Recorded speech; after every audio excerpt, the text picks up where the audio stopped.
അനുവദിക്കപ്പെട്ട സ്ഥലങ്ങളിലേക്കെല്ലാം അവന് യാത്ര പോകാം.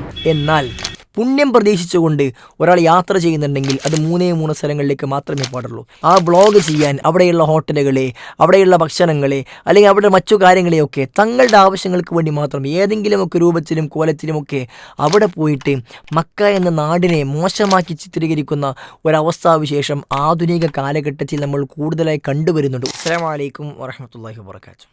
ബിസ്മില്ലാഹിർ റഹ്മാനിർ റഹീം. അൽഹംദുലില്ലാഹി റബ്ബിൽ ആലമീൻ. അല്ലാഹുമ്മ സ്വല്ലി അലാ മുഹമ്മദിൻ വഅലാ ആലി മുഹമ്മദ്.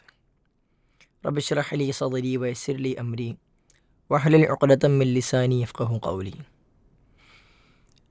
അലിംതു അന്നകി ഖൈറു അർളില്ലാഹി വഅഹബ്ബുൽ അർളി ഇലല്ലാഹി അസ്സ വജൽ വലൗലാ അന്ന അഹ്ലകി അഖ്റജൂനി മിൻകി മാ ഖറജ്തു.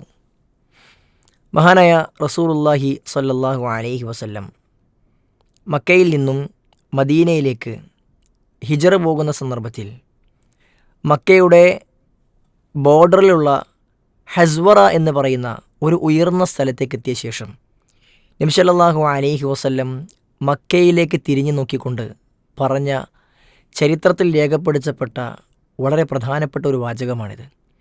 അലിംതു അന്നക്കി ഖൈറു അർളില്ല. എനിക്കറിയാം നീ ഈ ഭൂമിയിൽ, അള്ളാഹുവിൻ്റെ ഈ ഭൂമിയിൽ ഏറ്റവും ശ്രേഷ്ഠമായ മണ്ണാണ്, ഭൂമിയാണ് നീ. വഅഹബ്ബുൽ അർളി ഇലല്ലാഹി അസ്സ വജൽ. മാത്രവുമല്ല, അള്ളാഹു സുബ്ഹാനഹു വ തആലക്ക് ഈ ഭൂമിയിൽ ഏറ്റവും ഇഷ്ടമുള്ള സ്ഥലവും മണ്ണും നീയാണ്. വലൗല അന്ന അഹ്ലക്കി അഖ്റജൂനി മിൻകി മാ ഖറജ്തു.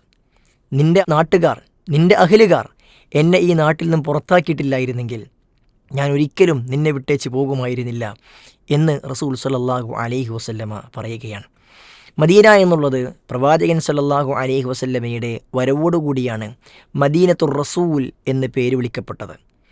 ആ നാട് പിന്നീട് ഒരുപാട് ശ്രേഷ്ഠതകൾക്ക് കാരണമായിട്ടുണ്ട്. നബി സല്ലല്ലാഹു അലൈഹി വസല്ലമയുടെ ഒരുപാട് പ്രാർത്ഥനകൾ ആ നാടിന് വന്നിട്ടുണ്ട്. ആ നാട് ശ്രേഷ്ഠമാകാനുണ്ടായ കാരണം നബി സല്ലല്ലാഹു അലൈഹി വസല്ലം മക്ക വിട്ടവിടേക്ക് പോയി സ്ഥിരതാമസമാക്കിയത് കൊണ്ടാണ്.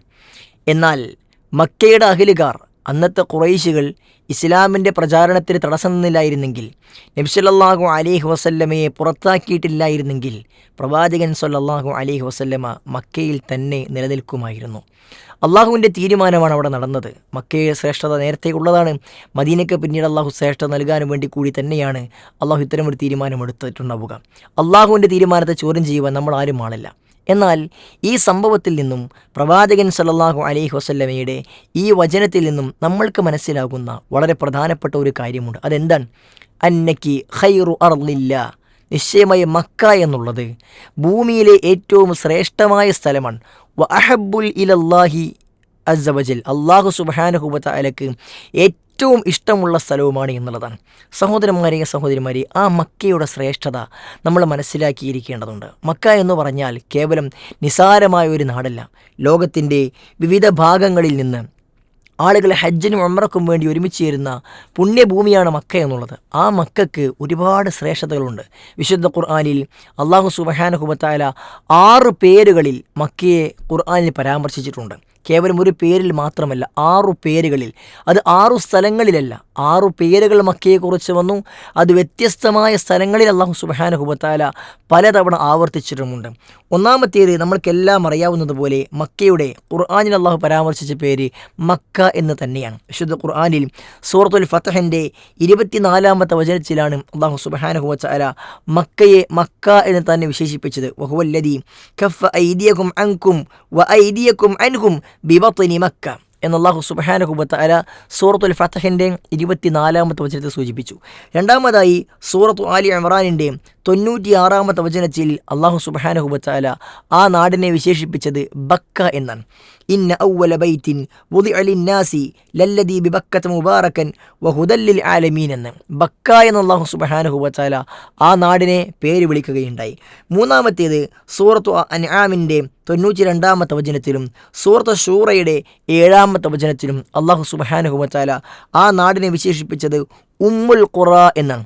വഹാദാ കിതാബുൻ അൻസൽനാഹു മുബാറകുൻ മുസദ്ദിഖുൽ ലദീ ബൈന യദൈഹി വലിതുൻദിറ ഉമ്മുൽ ഖുറ വമൻ ഹൗലഹ. ഉമ്മുൽ ഖുറയിലെയും അതിന് ചുറ്റുഭാഗമുള്ള ആളുകളെയും അവർക്ക് നിർദ്ദേശം കൊടുക്കാനായി, അവർ നേരിലേക്ക് ക്ഷണിക്കാൻ വേണ്ടി, അവർക്ക് താക്കീര് നൽകാൻ വേണ്ടിയാണ് അള്ളാഹു സുബ്ഹാനഹു വ തആല ഈ ഖുർആനിനെ ഇറക്കിയിട്ടുള്ളത് എന്ന് അള്ളാഹു അവിടെയും സൂറത്തു ശൂറയുടെ 7-ാമത്തെ വചനത്തിലും സമാനമായ കാര്യം പഠിപ്പിക്കുന്നുണ്ട്.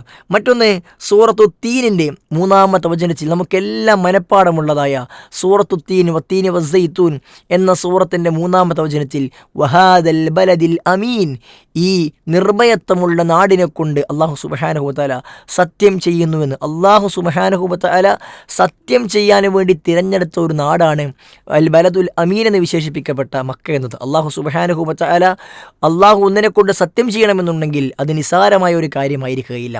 ഭൂമിയിൽ ഒരുപാട് സ്ഥലങ്ങൾ ഉണ്ടായിട്ടും അള്ളാഹു സുബ്ഹാനഹു വ തആല ഈ സൂറത്തിൽ ഒരു നാടിനെക്കുറിച്ച് സത്യം ചെയ്യാനും വേണ്ടി മക്കയെ തന്നെ തിരഞ്ഞെടുത്തു എന്നുള്ളത് പ്രത്യേകമായ വിഷയമാണ്.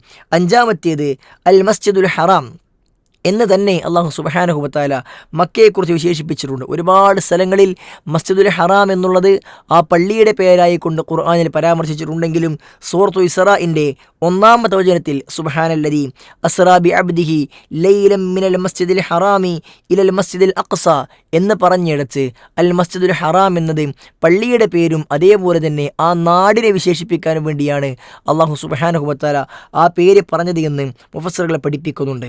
ഈ 6-ാമത്തെ പേര് എന്നുള്ളത് മക്കയെ അള്ളാഹു വിശേഷിപ്പിച്ചത് ഖറിയത്ത്, ഗ്രാമം എന്നാണ്. അള്ളാഹു സൂറത്തു നഹ്ലിൻ്റെ 112-ാമത്തെ വചനത്തിൽ വദറബല്ലാഹു മസലൻ ഖറിയതൻ കാനത് ആമിനതൻ മുത്മഇന്ന, അള്ളാഹു സുബ്ഹാനഹു വ തആല നിർഭയത്വമുള്ള ഒരു നാടിനെ അള്ളാഹു സുബ്ഹാനഹു വ തആല അവിടെ ഉപമയായിക്കൊണ്ട് പറയുകയാണ്. അവിടെ ഖറിയ എന്ന് വിശേഷിപ്പിച്ചത് മക്കയെക്കുറിച്ചാണ് എന്ന് മുഫസ്സിറുകൾ പഠിപ്പിക്കുന്നത്. വേറെയും സ്ഥലങ്ങളിൽ അള്ളാഹു സമാനമായത് ഉപമിച്ചിട്ടുണ്ട്, സമാനമായ പ്രയോഗം നടത്തിയിട്ടുണ്ട്. നിങ്ങൾ നോക്കൂ, 6 പേരുകളിൽ അള്ളാഹു സുബ്ഹാനഹു വ തആല ഈ നാടിനെക്കുറിച്ച് പറഞ്ഞിട്ടുണ്ട്. അങ്ങനെ അള്ളാഹു ഖുർആനിൽ വ്യത്യസ്ത സ്ഥലങ്ങളിൽ പരാമർശിച്ചിട്ടുള്ള വളരെ പുണ്യമുള്ള ഒരു നാടാണ് മക്ക എന്നുള്ളത്. ആ മക്ക എന്ന നാടിൻ്റെ പ്രാധാന്യവും അതിൻ്റെ ശ്രേഷ്ഠതയും നമ്മൾ മനസ്സിലാക്കുകയും ആ നാടിന് നമ്മൾ പവിത്രത കൽപ്പിക്കുകയും വേണം. മറ്റു നാടുകളെ പോലെയല്ല ഒരിക്കലും മക്ക എന്നുള്ള നാട്. പ്രവാചകൻ സ്വല്ലല്ലാഹു അലൈഹി വസല്ലമ ആ നാട്ടിൽ പാലിക്കേണ്ട മര്യാദകൾ പഠിപ്പിച്ചിട്ടുണ്ട്. ആ നാട്ടിൽ എങ്ങനെ നടക്കണമെന്ന്, എന്ത് ചെയ്യണമെന്ന്, എന്തു ചെയ്യാൻ പാടില്ല എന്ന് റസൂൽ സ്വല്ലല്ലാഹു അലൈഹി വസല്ലമ പഠിപ്പിച്ചിട്ടുണ്ട്. ഇമാം ബുഖാരിയും മുസ്ലിമും എല്ലാം ഉദ്ധരിക്കുന്ന ഹദീസിൻ്റെ ആശയമായി നമുക്ക് കാണാൻ സാധ്യമാകുന്നത് മക്കയിൽ വെച്ച് ഒരിക്കലും ഒരാളുടെ രക്തം ചിന്തുവാൻ പാടില്ല. ഒരുവനെ ഉപദ്രവിച്ചുകൊണ്ട് ആക്രമിച്ചുകൊണ്ട് ഒരാളുടെ രക്തം ചിന്തുവാൻ പാടില്ല. അതേപോലെ തന്നെ മക്കയിലുള്ള ഒരു മരവും വെട്ടാനോ പറിക്കാനോ പാടില്ല. അതേപോലെ തന്നെ മക്കയിൽ വെച്ച് ഒരിക്കലും വേട്ട നടത്തുവാൻ പാടില്ല. അതേപോലെ തന്നെ ആ രൂപത്തിലുള്ള പ്രവർത്തനങ്ങളൊന്നും മക്കയിൽ നടത്താനും പാടില്ല. മറ്റൊന്ന്, മക്കയിൽ നിന്ന് ഒരു കാര്യവും നമ്മൾ മോഷ്ടിക്കാൻ പാടില്ല. അതേപോലെ തന്നെ കളഞ്ഞു കിട്ടിയ വസ്തുക്കൾ അതിൻ്റെ ഉടമസ്ഥന് കൊണ്ടുകൊടുക്കാൻ വേണ്ടിയോ അല്ലെങ്കിൽ അതിൻ്റെ ഉടമസ്ഥന് തിരിച്ചറിയാൻ വേണ്ടിയിട്ടോ അല്ലാതെ കളഞ്ഞു കിട്ടിയ വസ്തുക്കൾ എടുക്കാൻ പാടില്ല എന്നത് മക്കയെക്കുറിച്ചുള്ള പ്രത്യേകതയാണ്. ഇഹ്റാമിലേക്ക് പ്രവേശിച്ചവരാകട്ടെ അല്ലാത്തവരാകട്ടെ മക്ക എന്ന നാട്ടിലെത്തിക്കഴിഞ്ഞാൽ ആ നാട്ടിൽ പറയപ്പെട്ട കാര്യങ്ങൾ ഈ പറഞ്ഞതൊക്കെ, അവിടെ വേട്ടയാടാൻ പാടില്ല, ആളുകൾ ഉപദ്രവിക്കാൻ പാടില്ല, രക്തം ചിന്താൻ പാടില്ല, മോഷ്ടിക്കാൻ പാടില്ല, കളഞ്ഞു കിട്ടിയ വസ്തുക്കൾ എടുക്കാൻ പാടില്ല എന്നുള്ളതൊക്കെ ഒരു നാടിൻ്റെ പവിത്രതയെ, ആ നാടിൻ്റെ മഹത്വത്തെയാണ് സൂചിപ്പിക്കുന്നത്. മറ്റുള്ള നാടുകളിലൊക്കെ വേട്ട എന്നത് ഇസ്ലാം പ്രോത്സാഹിപ്പിച്ചതും അനുവദിച്ചതുമായ വിഷയമാണ്. വേട്ട നടത്താനും വേട്ടമൃഗത്തെ ഭക്ഷിക്കാനുമെല്ലാം ഇസ്ലാം അനുവദിച്ചിട്ടുണ്ട്. സാധ്യമാകുന്ന ആളുകൾക്ക്, അതിന് കഴിവുള്ളവർക്ക് അല്ലെങ്കിൽ ഇഷ്ടമുള്ള ആളുകൾക്ക് അത് ചെയ്യൽ ഇസ്ലാം അനുവദിച്ച കാര്യമാണ്. എന്നാൽ മക്ക എന്ന് പറയുന്ന നാട്ടിൽ വെച്ച്, മക്കയുടെ ബൗണ്ടറികൾക്കുള്ളിൽ എവിടെ വെച്ചും അങ്ങനെ ഒരു വേട്ട നടത്താൻ പാടില്ല എന്ന്, ചെടി പറിച്ചെടുക്കാൻ വേണ്ടി പാടില്ല. മറ്റു നാടുകളിലൊക്കെ അനുവദിക്കപ്പെട്ടതായ കാര്യങ്ങളാണ്. എന്നാൽ മക്കയിൽ അന്യൻ്റെ അല്ലെങ്കിൽ ആ രൂപത്തിലുള്ള ചെടികൾ പറിച്ചെടുക്കാനോ അത്തരം കാര്യങ്ങൾ പൊട്ടിക്കാനോ ഒന്നും പാടില്ല എന്ന് ഇസ്ലാം പഠിപ്പിക്കുന്നു. റസൂലുള്ളാഹി സ്വല്ലല്ലാഹു അലൈഹി വസല്ലമ നമുക്ക് നിർദ്ദേശം നൽകുന്നു. ആ രൂപത്തിൽ അല്ലാഹു സുബ്ഹാനഹു വ തആല ഈ നാടിനെ പവിത്രമാക്കിയിട്ടുണ്ട്. സഹോദരന്മാരെ, ആ നാടിനെ ഒരിക്കലും നമ്മൾ മോശമാക്കി ചിത്രീകരിക്കാനോ അല്ലെങ്കിൽ മോശം ചിന്തകൾ ഉണ്ടാകുവാനോ പാടില്ല. നമ്മുടെ നാട്ടിലൊക്കെ ചെറിയ ആളുകൾ, മുസ്ലിം പേരുള്ള ആളുകൾ പോലും മക്കയെ അവമതിപ്പുണ്ടാക്കുന്ന രൂപത്തിലുള്ള സംസാരങ്ങൾ നടത്താറുണ്ട്. മക്കയിൽ പോയിട്ട് ഉംറ ചെയ്യുന്നത്, ഹജ്ജ് ചെയ്യുന്നത് അതൊരു കേവലം യാത്ര മാത്രമായിക്കൊണ്ട്, ടൂറ് മാത്രമാണെന്ന് പറഞ്ഞുകൊണ്ട് ആ നാടിന് പ്രത്യേകതയില്ല എന്ന് പറയുന്നവരൊക്കെ കാണാൻ സാധ്യമാകും. ആധുനിക കാലഘട്ടങ്ങളിൽ മൊബൈൽ ഫോൺ എടുത്തുകൊണ്ട് ഇൻസ്റ്റാഗ്രാമിലും ഫേസ്ബുക്കിലുമെല്ലാം യൂട്യൂബിലുമെല്ലാം വ്ളോഗുകൾ ചെയ്യാൻ വേണ്ടി ആ നാടിനെ തങ്ങളുടെ കേവല താല്പര്യങ്ങൾക്ക് വേണ്ടി, തങ്ങളുടെ കേവല ലാഭങ്ങൾക്ക് വേണ്ടി ആ വ്ളോഗ് ചെയ്യാൻ അവിടെയുള്ള ഹോട്ടലുകളെ, അവിടെയുള്ള ഭക്ഷണങ്ങളെ, അല്ലെങ്കിൽ അവിടെ മറ്റു കാര്യങ്ങളെയൊക്കെ തങ്ങളുടെ ആവശ്യങ്ങൾക്ക് വേണ്ടി മാത്രം ഏതെങ്കിലുമൊക്കെ രൂപത്തിലും കോലത്തിലുമൊക്കെ അവിടെ പോയിട്ട് മക്ക എന്ന നാടിനെ മോശമാക്കി ചിത്രീകരിക്കുന്ന ഒരവസ്ഥാവിശേഷം ആധുനിക കാലഘട്ടത്തിൽ നമ്മൾ കൂടുതലായി കണ്ടുവരുന്നുണ്ട്. ഒരിക്കലും നമ്മളുടെ കേവല ലാഭത്തിന് വേണ്ടിയോ നമ്മുടെ എന്തെങ്കിലും നേട്ടങ്ങൾക്ക് വേണ്ടിയോ ഒരിക്കലും അത്തരം പ്രവണതകൾ നമുക്ക് ഉണ്ടായിക്കൂടാ എന്ന് നമ്മൾ വളരെ ഗൗരവത്തിൽ നമ്മൾ മനസ്സിലാക്കേണ്ടതുണ്ട്. കാരണം അല്ലാഹു സുബ്ഹാനഹു വ തആല ആദ്യമായി ആരാധനയ്ക്ക് വേണ്ടി ഒരു പള്ളി നിർമ്മിച്ച നാടാണ് മക്ക എന്നുള്ളത്. വിശുദ്ധ ഖുർആനിൽ അല്ലാഹു സുബ്ഹാനഹു വ തആല സൂറത്തു ആലി ഇംറാനിൻ്റെ 96-ാമത്തെ വചനത്തിൽ നാം നേരത്തെ സൂചിപ്പിച്ച മക്കയെ ബക്ക എന്ന് സൂചിപ്പിച്ച ആ വചനത്തിൽ ഇന്ന അവ്വല ബൈത്തിൻ വുദിഅ ലിന്നാസി ലല്ലദീ ബിബക്കത മുബാറകൻ വഹുദൽ ലിൽ ആലമീൻ, ജനങ്ങൾക്ക് മുഴുവൻ, ലോകത്തിന് മുഴുവൻ മാർഗദർശനമായി കൊണ്ടും അതേപോലെ തന്നെ പവിത്രമായ അനുഗ്രഹീതമായ ഒരു കാര്യമായിക്കൊണ്ടും മക്കയെ ലോകത്താദ്യമായിക്കൊണ്ട് അള്ളാഹു സുബ്ഹാനഹു വ തആല ഒരു വീട്, അള്ളാഹുവിനെ ആരാധിക്കാൻ വേണ്ടി ഒരു ഭവനം ഉണ്ടാക്കപ്പെട്ട നാടാണ് മക്ക എന്ന് അള്ളാഹു സുബ്ഹാനഹു വ തആല വിശുദ്ധ ഖുർആനിൽ പഠിപ്പിക്കുന്നുണ്ട്. പ്രവാചകൻ സല്ലല്ലാഹു അലൈഹി വസല്ലമയോട് ഒരു സഹാബി ഒന്ന് ചോദിക്കുന്നുണ്ട്, യാ റസൂലല്ലാഹ് അൻ അവ്വലി മസ്ജിദിൻ വുദിഅ ഫിൽ അർള്, ഭൂമിയിൽ ആദ്യമായി നിർമ്മിക്കപ്പെട്ട പള്ളി ഏതാണ് എന്ന് പ്രവാചകൻ സല്ലല്ലാഹു അലൈഹി വസല്ലം പഠിപ്പിച്ചത് അൽ മസ്ജിദുൽ ഹറാം, അത് മസ്ജിദുൽ ഹറാമാണ് എന്ന്. പണ്ഡിത ലോകത്ത് മസ്ജിദുൽ ഹറാം നിർമ്മിച്ചത് ആരാണ് എന്ന വിഷയത്തിൽ അഭിപ്രായ വ്യത്യാസങ്ങളുണ്ട്. ഒരു വിഭാഗം പണ്ഡിതന്മാർ പറയുന്നത് മലക്കുകളാണ് മസ്ജിദുൽ ഹറാം ആദ്യമായി നിർമ്മിച്ചത് എന്നാണ്. മറ്റൊരു വിഭാഗം ആദം അലൈഹി സ്വലാത്തു വസ്സലാമയാണ് നിർമ്മിച്ചത് എന്നും പറയുന്നുണ്ട്.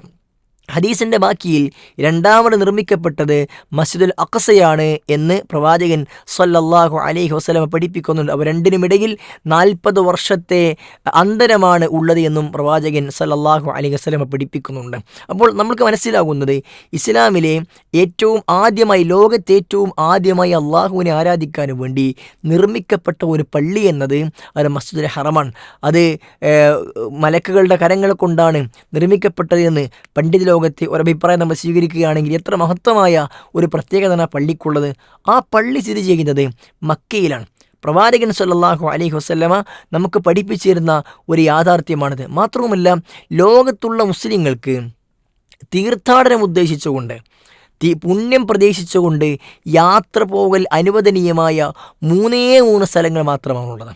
ഒരു മനുഷ്യനെ സംബന്ധിച്ചിടത്തോളം അവന് ലോകത്ത് എവിടെ വേണമെങ്കിലും അനുവദിക്കപ്പെട്ട സ്ഥലങ്ങളിലൊക്കെ അവന് യാത്ര ചെയ്യാം. അത് വിനോദയാത്രക്കാകട്ടെ, ചികിത്സക്കാകട്ടെ, എന്തുമാകട്ടെ, അനുവദിക്കപ്പെട്ട സ്ഥലങ്ങളിലേക്കെല്ലാം അവന് യാത്ര പോകാം. എന്നാൽ പുണ്യം പ്രതീക്ഷിച്ചുകൊണ്ട് ഒരാൾ യാത്ര ചെയ്യുന്നുണ്ടെങ്കിൽ അത് 3 സ്ഥലങ്ങളിലേക്ക് മാത്രമേ പാടുള്ളൂ.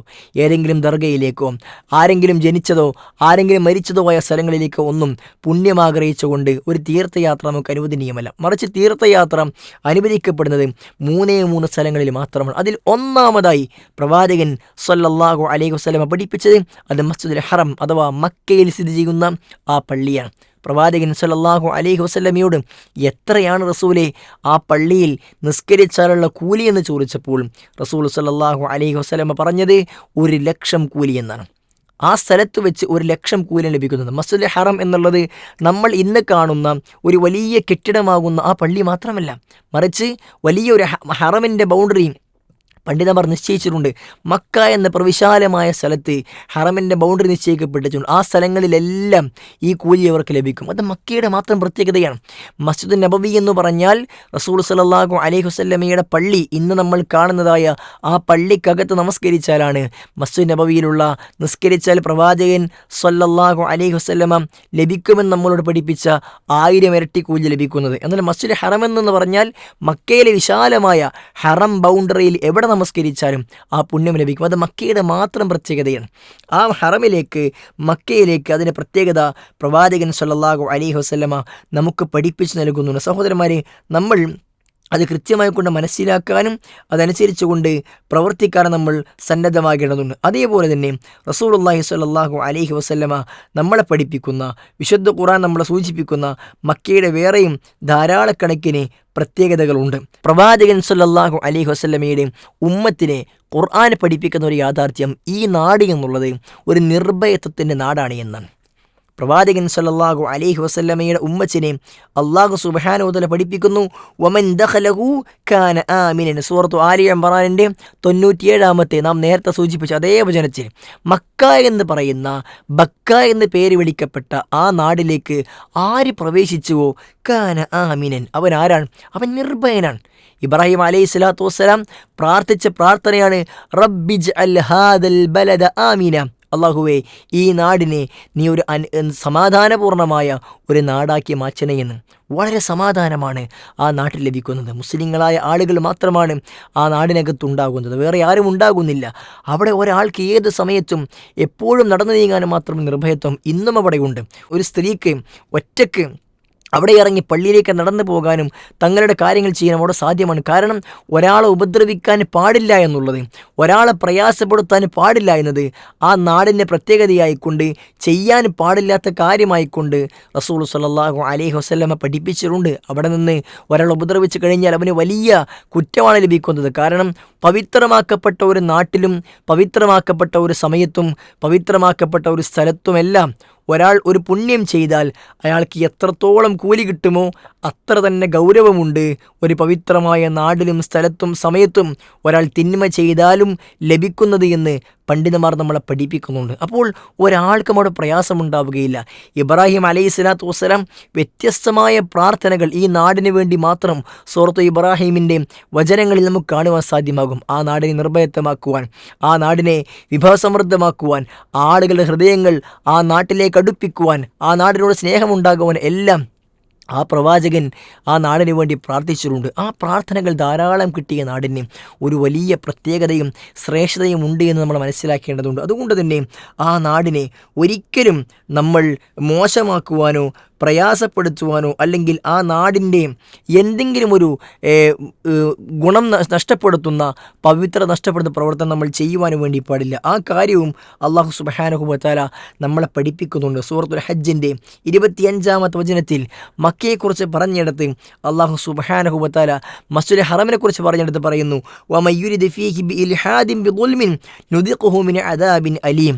ആരെങ്കിലും അക്രമം പ്രവർത്തിച്ചുകൊണ്ടോ കൃത്യവിലോപം ചെയ്തുകൊണ്ടോ ആ പള്ളിയെ ആരെങ്കിലും ഉപദ്രവിക്കുന്നുണ്ടെങ്കിൽ, പ്രയാസപ്പെടുത്തുന്നുണ്ടെങ്കിൽ, അവിടെ മോശത്തരം ചെയ്യുന്നുണ്ടെങ്കിൽ നുദിഖുഹു മിൻ അദാബിൻ അലീം, ആ ആളുകൾക്ക് അല്ലാഹു സുബ്ഹാനഹു വ തആല വേദനയേറെ ശിക്ഷ നൽകുമെന്ന് അല്ലാഹു സുബ്ഹാനഹു വ തആല പഠിപ്പിക്കുന്നു. ഈ ആയത്തിനെ വിശദീകരിക്കുന്നിടത്ത് മഹാനായ അബ്ദുറഹ്മാൻ ബിൻ നാസിർ സഅദി റഹ്മത്തുള്ളാഹി അലൈഹി പറയുകയാണ്, ഫമുജറദുൽ ഇറാദത്തി ലിൽദുൽമി വൽ ഇൽഹാദി മൂജിബുൽ അദാബി വഇൻ കാന ഗൈറുഹു ലാ യുആഖബുൽ അബ്ദു അലൈഹി ഇല്ലാ ബിഅമലി ദുൽമി വഫിൽ ആയത്തിൽ കരീമ وجوب احترام الحرم وشدة تعظيمه والتحذير من إرادة المعاصي فيه وفعلها എന്നാണ്.